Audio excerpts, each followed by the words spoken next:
Hi, a little while ago on Facebook I posted how to get one of these into a balloon to give as a gift, perhaps to someone special or colleagues, or as a thank you gift.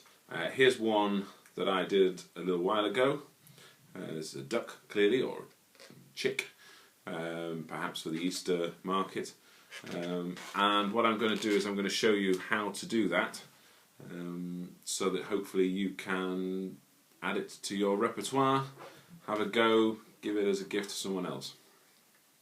So I have inflated a 646 balloon to about the length of the sort of fat bit of the wine bottle, maybe a little bit more. And what I'm going to do is I'm going to place the knot end at the base of the bottle, and then I'm going to push that on and over the bottle like that. At this point I'm going to grab it and I'm going to use my chest to lever, and as I'm doing so I am squeezing the balloon to keep it soft, and I'm inserting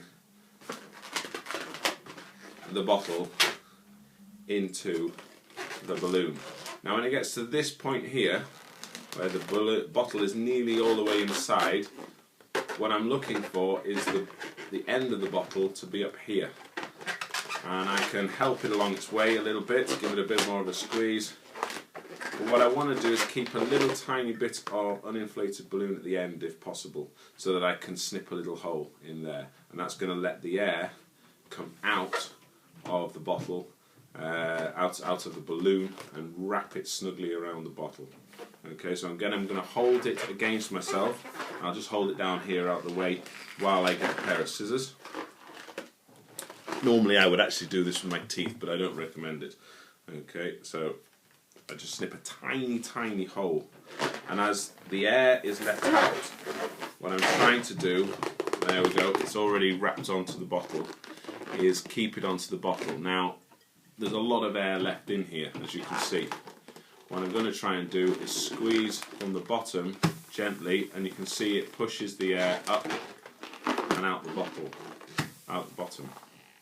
And I'm going to keep doing that, holding on to the neck as it wraps in and squeezing the air out. Now it gets to this stage where you can clearly see the balloon is wrapped to about here, but you can see that it's not snug to the bottle. There's a bit of give still. What I tend to do is hold that tight, pull up from the bottom until the seal kind of breaks, and I can let out some more air through the bottom. And eventually, he says, there we go, I can hear it coming out.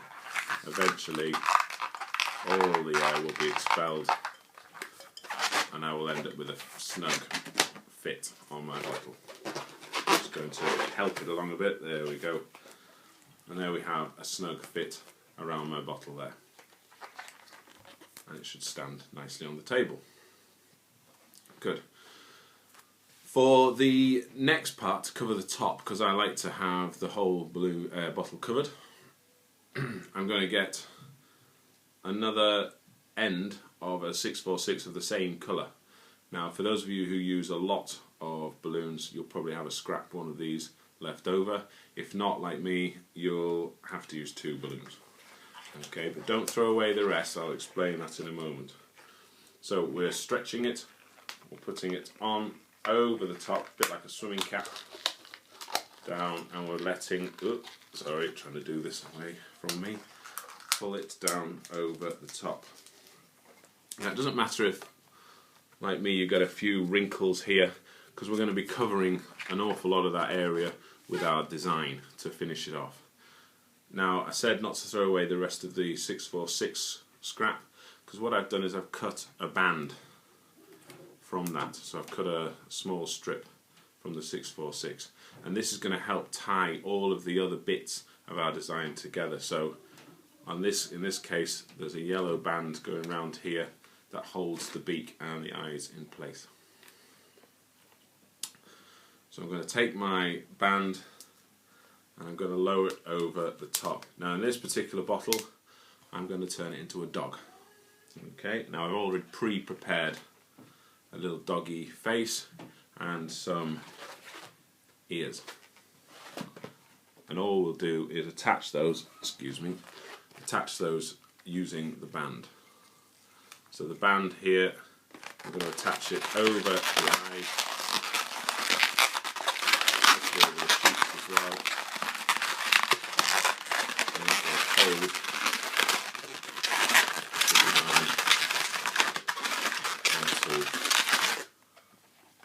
the bottle as such. And if you want the ears, what I tend to do is add a pinch twist to anything that I'm adding. It just helps hold it securely underneath the band. And then I think I'll have my ears drooping down on this one. So I'll place it underneath like so. That lets them going up because of the nature of the muzzle. And excuse me while I attach the other one. It says under there, and we attach the little doggy's face. Now you can go a little bit crazy with these. I will just add a bit of artwork first of all. I do like Elmer's glue and rubber cement.